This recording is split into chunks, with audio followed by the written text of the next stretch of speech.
most successful people in the world, healthy, wealthy, and wise, choose education over entertainment.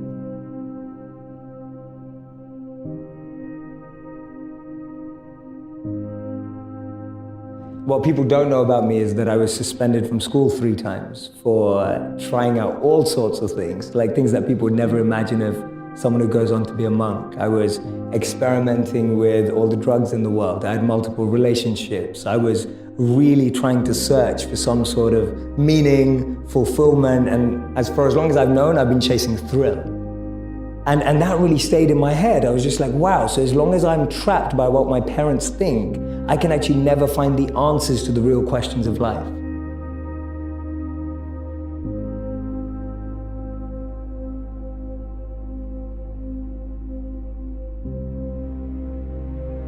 And often the advice I give to people today is fast forward where you are, look at yourself in 10, 15, 20 years' time, and ask yourself the question, is that where I want to be? And if the answer is no, then you need to find a new path. And for me, the answer at that time from observing was no. The path that my parents or society or the university I went to or the community I had that was carving out for me, it didn't feel like the path for me. So I was almost seeking an alternative or a new path. We meet people who are just like us most of the time. So we live in this perception of a perception of ourselves. Hence, my identity is made by what my parents think I should be. My identity is made up by what my college or university thinks I should achieve. While you're living in that bubble and that echo chamber, getting to what you really want to do is impossible. And I think so many people feel that way today, that they don't fit into the current education system. They don't fit with the 3 or 4 or 5 careers that you're taught exist. You can't be what you can't see. If I never saw a monk, I would never have wanted to be a monk. If I never meet a billionaire, I wouldn't want to be one, because I wouldn't know what that feels like. I don't know what it looks like. I don't know what it takes. And I think that's the biggest challenge of our society, that we're not exposed. So that's the first step, being exposed to unique experiences and role models. Second step is finding that experience or role model that you're passionate about, and exactly like you said, taking it seriously. Shadow them, network with them, spend time with them, observe them, even from afar. It takes that observation, being addicted to observing that person's lifestyle. And then the third step is going yes or no. Does that work for me? Not everyone who's going to go off and become a monk is going to feel like the way I did, and that's cool.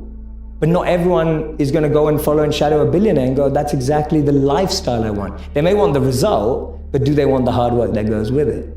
And so for me, that's the third step. It's observing, focusing, shadowing, getting as close to the process of that individual, and then going yes or no. Do I want that process? Not do I want the result? The greatest power is to be self-controlled, to be able to train the mind and energy to focus it exactly where you want it and when you want it to be. You are completely detached and undeterred from external ups and downs. You're able to navigate anything that seems tough, challenging, fun, excitement, with the same amount of being equipoised and balanced and equanimity, without being too excited in pleasure or being too depressed in pain. Being able to overcome ego, being able to overcome envy, being able to overcome jealousy, being able to overcome the negative of competitive state. There's a positive competitive state and there's a negative competitive state. Today, when people are looking on Instagram or Facebook or YouTube, all you're looking at is, oh, she got that many likes, or he got that many likes, she got engaged, or he got married, or oh my God, look at her body, or look at that. And it's like, that stuff's destroying us inside. Envy, jealousy, ego, greed. To be able to have enough clarity to purify yourself of those things is going to alleviate the biggest anxieties and depressions of our time and mental health problems. And we know that. We know that because all the mental health research today suggests that things like isolation, overexposure, we now can have more pain consumption in one day because of what we're exposed to than the pain we would have had in a lifetime. That's huge.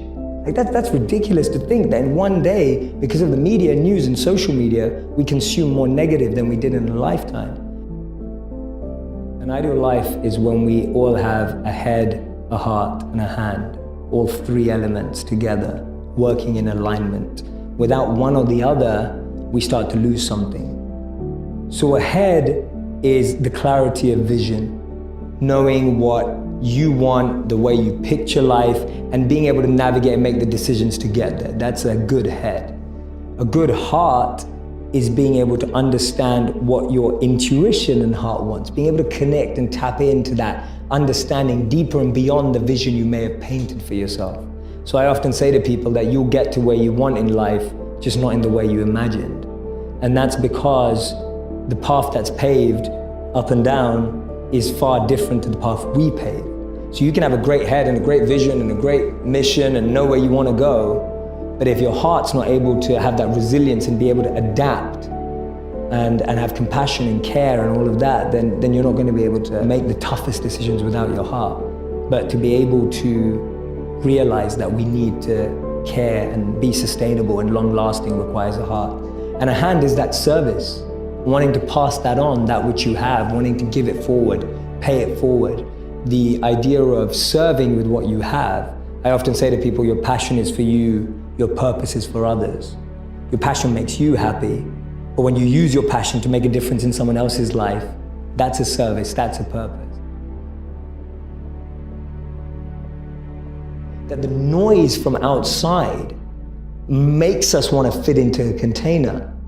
And that stops us from differentiating between what is my mind saying and what is my intelligence saying. And what happens is that noise becomes your voice.